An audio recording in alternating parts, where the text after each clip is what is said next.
all supports should be super strong because of late game cauterize? What? No. Because you... no. Oh boy, are we really going to open this argument up again? Okay. Let me break this stuff down for you, since we're playing support, by the way. Stop right Supports there. being as strong as they are right now is unhealthy for the game. Supports right now, in terms of their healing numbers, are way stronger than they've ever been. Like, just objectively, it's ridiculous.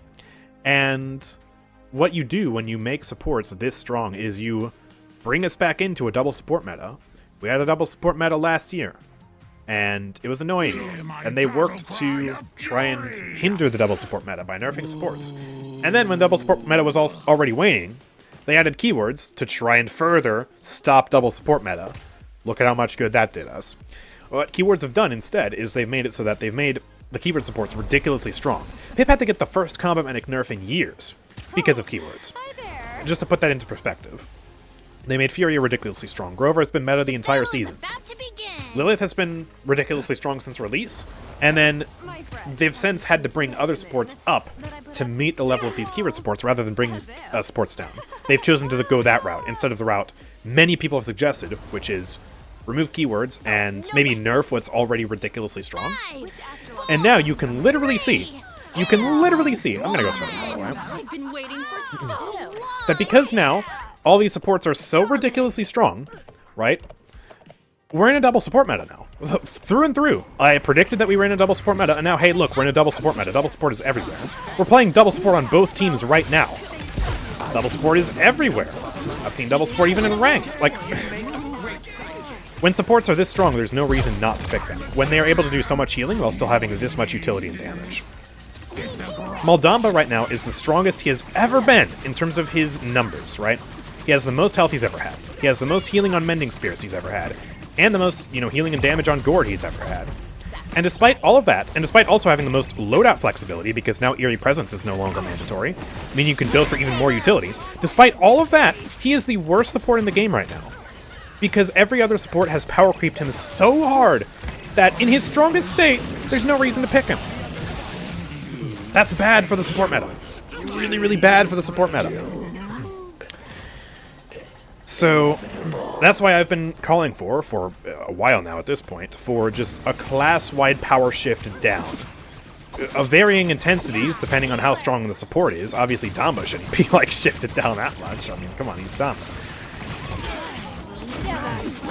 But it's a massive problem. And saying, oh, support should be good because of late-game cauterize is... it's simply wrong. Because supports... I mean, Cauterize has been in the game since, the open beta. Cauterize has been in the game for it's been in the game for longer than I've been playing, and I've been playing this game for well over 6 years now. It'll be 7 years this January. And support's been fine. In far weaker states than they are right now. The support meta, in the Dawnforge update, right before keywords were introduced, I mean, supports were way weaker then, and supports were perfectly capable and reasonable to play and fine. There wasn't really a problem with supports. It's not like all supports in the game were struggling to heal before Season 6 came in and buffed every single support to such an extreme. Come into my circle. And also, it's... I'm gonna be blunt, it's a skill issue. If you think the supports need to be ridiculously strong so they can heal through late-game Cauterize, that's not how late-game Cauterize is supposed to work.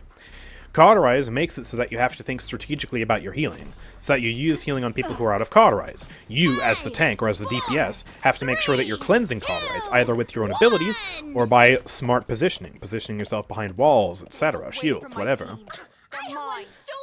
And Rejuvenate also exists to counter that. Right, actively cut against Cauterize if you want to brute force heal for somebody through Cauterize. You don't need every support to be healing for thousands of healing per second or whatever to counteract 90% anti-healing. Especially because then what you create, if you make support so strong, is you create an instance where, again, double support meta, or even triple support meta, or however many supports you want, and you just roll the game, and you try and win before Cauterize even kicks in. And supports are so strong that you can actually do that. It creates a really unhealthy dynamic to have supports this strong. And if they continue to buff supports, then it's just going to get even worse. Trust me, I've been around this game much longer than most people. I know a thing or two about card race, okay? And also, by the nature of healing becoming so strong, what that also runs into is an issue where the only damage champions that are meta are the ridiculously unfun damage champions that rely on extreme burst to kill people. Damage champions that do more like sustained damage, like Victor or Tyra, just won't cut it. And you can see that in Overwatch. I don't want this game to turn into Overwatch. In Overwatch, supports are ridiculously strong. And they have all these ways to save their teammates from death. They have multiple health bars, right? Like Baptiste, you can heal yourself. For a lot, you have the support passive. Then you have the immortality field. Kiriko, you have the Suzu. And then you can teleport through walls. And, you know, all this healing is ridiculously strong. Lifeweaver with his life grip and all this garbage.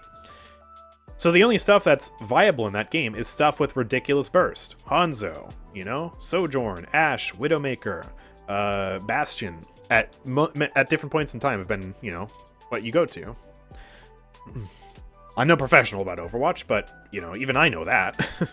Like, Widowmaker and Hanzo had to get, like, massive changes to make them feel less oppressive to play against. Which, you know, part of also why they were so strong was because of barriers, but that's a different subject, you know?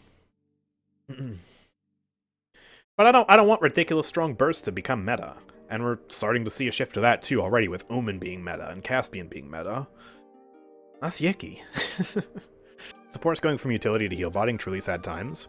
That's another thing, yeah. Is, you know, if supports are, you know, all just crazy in the healing department, they all just become heal bots, they lose their individual identity. Supports used to have a lot more identity, you know? Like, you know, Grover is like the hybrid support with damage and healing. Ray is the utility support. She still has a very strong identity. Ying, classic heal bot, but you could also argue her identity could be also, you know, the damage and sort of shielding, body blocking support. Pip, you know, also hybrid like damage healer, or damage and healing support, especially with Mega Potion, right? Io with her dog cap, that's been removed. Furia, high damage, high healing, and then when Cherish was meta, she was just, you know, Cherish bot. It's like, oh. Let's fix that. But yeah, now it's all just like, how much healing can this healer do? Oh, this healer can't do as much healing? Well, I'm not picking them then, screw you.